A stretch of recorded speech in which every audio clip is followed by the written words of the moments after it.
안녕하세요. 대기업의 이경민입니다. 대한전선입니다. 대한전선이 오늘 이유 있는 움직임을 보여주고 있습니다. 오늘의 움직임, 대형 계약 수주부터 중국 경기 부양책까지 연관성을 두루 살펴봐야 되겠는데요. 왜 이것들을 주목해야 하는지 정리하면서 앞으로의 흐름까지 같이 살펴보도록 하겠습니다. 시작하겠습니다. 대한전선의 차트를 바로 보시고 가시겠습니다. 차트에서 살펴볼 수 있듯이 대한전선이 반등의 조짐을 보이고 있는 신호를 나타내고 있습니다. 대한전선의 주가가 최근 몇 주 동안 상승세를 소폭 보이고 있습니다. 주가 상승의 흐름과 함께 이동평균선이 특히 21선과 61선이 위로 올라서는 모습을 보여주고 있는데요. 이것은요, 단기와 중기 상승의 추세를 나타내고 있다고도 볼 수가 있겠습니다.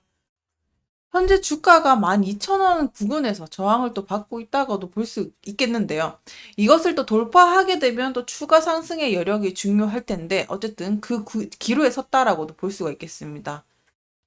따라서 이 저항에 대한 돌파 여부가 중요한데 그 이슈를 살펴보도록 하겠습니다. 네, 첫 번째 소식입니다. 첫 번째 소식은 아주 대형 계약이 터진 잭팟 소식인데요. 대한전선이 싱가포르에서 8,400억에 달하는 최대 규모의 초고압 전력망 프로젝트를 수주를 했습니다. 내용을 보시면요, 수주 계약이 어마어마하다는 걸 알 수가 있겠는데요. 대한전선이 싱가포르 전력청으로부터 400kV를 초고압 전력망 프로젝트를 2건이나 수주를 한 건데요. 전체 수주 규모는 8,300억 원에 달합니다. 이것은요, 왜 이렇게 주목할 수밖에 없냐? 바로 지난해 연 매출의 30%에 해당하는 규모이기 때문인데요. 이번 수주가 대한전선의 역대 최대 규모로 초고압 지중 전력망 사업에서 국제 경쟁력을 입증한 사례이기 때문에 더더욱 실리를 챙길 수 있는 기로에 왔지 않나라고도 볼 수가 있겠습니다. 이번 계약이 워낙 큰 규모이기도 한데 사실 이 의미를 잘 해석을 해 주셔야 될 것 같아요. 이 계약에 대한 의미, 곧 싱가포르 사업은요, 이 까다롭기로 정말 유명한데 특히 기술이랑 품질에 대한 싱가포르의 기술 평가는 상당히 까다롭고 거친 평가를 받습니다. 그런데 여기서 대한전선이 기술력을 인정받았다는 것은 상당한 의미를 내포하다는 거죠. 전력망 설계랑 자재 생산, 전기공사, 토목공사 이것을 일괄 담당하는 풀턴키 방식으로 사업을 수행하게 되는데요.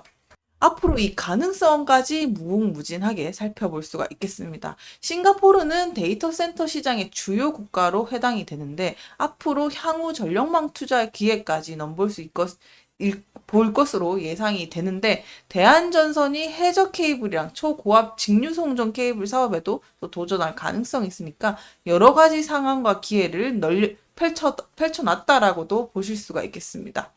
따라서 대한전선의 지금 성장성은 긍정적으로 살펴볼 수가 있을 것 같은데요. 올해 상반기에만 매출이 1조 500억 원에 달하는 규모, 그리고 영업이익 또한 662억 원을 기록을 했습니다. 거기다가 이번 프로젝트 수주로 연매출 3조 원까지 달성 가능성이 또 높아지고 있는 상황이다라고도 정리를 할 수가 있겠는데요. 그렇기 때문에 오늘의 이 반등은 유의미하다라는 정리를 할 수가 있을 것 같습니다. 최근 차트를 보셔도 대한전선이 최근 몇 달 동안 계속 하락을 보였었죠. 그러면서 이번 대형 프로젝트 수주와 함께 또 차트의 흐름이 기조를 바꾸고 있지 않나라고도 살펴볼 수가 있을 것 같은데요. 싱가포르 프로젝트 수주 발표 후에 또 거래량이 또 증가할 것으로 흐름이 또 보이고 있다 생각이 들고요. 그만큼 투자자들의 관심도도 높아질 것으로 보이고 있습니다.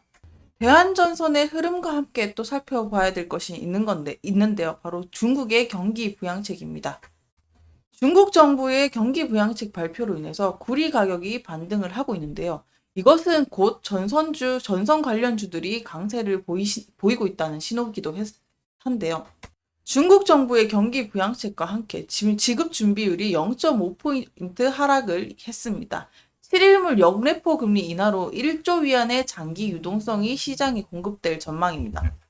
그런데 갑자기 뜬금없이 중국의 경기 부양책과 구리, 뜬금없이 나타나서 이게 무슨 연관성일까라고 생각이 들 수 있는데요. 우선 중국의 경기 부양책과 구리 가격은 아주 밀접한 관련이 있다고 설명을 드릴 수 있을 것 같습니다. 왜냐? 일단 구리의 산업적인 용도를 살펴봐야 되겠는데요.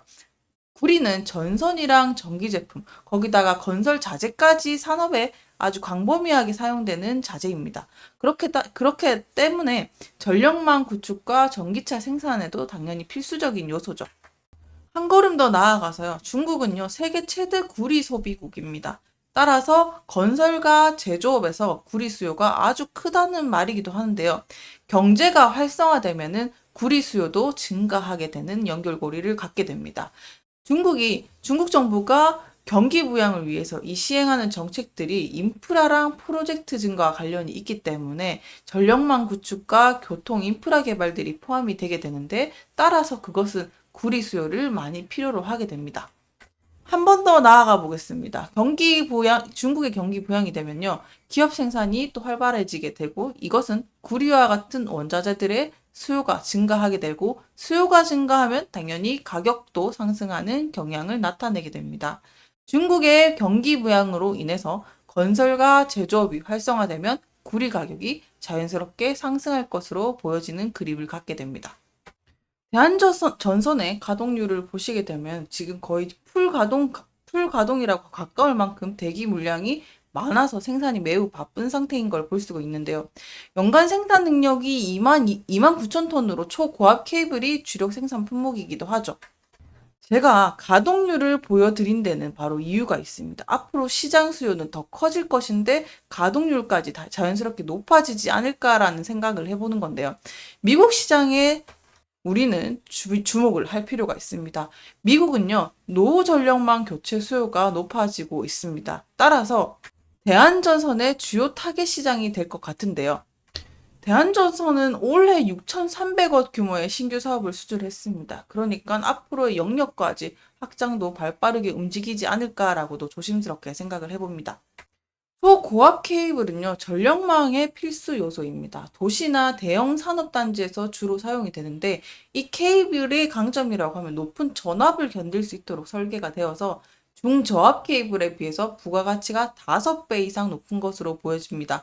따라서 이런 강점들을 잘 살려서 대한전선이 시장에서 아무래도 지배력을 강화할 수 있는 요소가 되지 않을까라고도 생각이 듭니다. 그러면 마지막으로 차트를 보면서 상승의 시나리오와 하락의 시나리오를 간단하게 살펴보도록 하겠습니다. 우선은 상승의 시나리오를 말씀드리게 되면 싱가포르 프로젝트가 있었지요. 그 다음에 구리 가격에 또 긍정적인 영향을 받아서 주가가 저항선을 또 돌파할 경우에는 또 거기다가 올해 매출이 또 증가하고 연매출이 3조 원까지 달성이 가능하다는 전망까지 나오게 되면 이 모멘텀은 동력을 받아서 주가에 또 다시 반등을 이뤄낼 수 않을까라는 시나리오를 그려보고요. 두 번째는 하락의 시나리오가 있겠는데요. 주가가 저항을 받으면서 지지가 깨지면 또 하락할 위험들을 살펴보셔야 되겠습니다. 그것은 이유가 중국의 경기 부양책을 꼽을 수 있을 것 같은데요. 중국의 경기 부양책이 또 실망스럽게 기결될 경우에는 구리 가격과 대한전선의 주가가 좀 부정적인 영향을 미칠 수 있다는 점까지 살펴보셔야 되겠습니다. 어쨌든 부정적인 흐름, 긍정적인 흐름을 살펴봤는데 지금의 기조상 긍정적인 흐름에 조금 더 힘을 실지 않을까라고도 생각을 하면서 앞으로 이 저항선을 또 돌파할 때는 또 더욱 강한 상승세가 또 동반될 수 있으니까 그런 추이들을 같이 한번 살펴봐 주시길 바라겠습니다. 네, 오늘도 시청해 주셔서 감사합니다.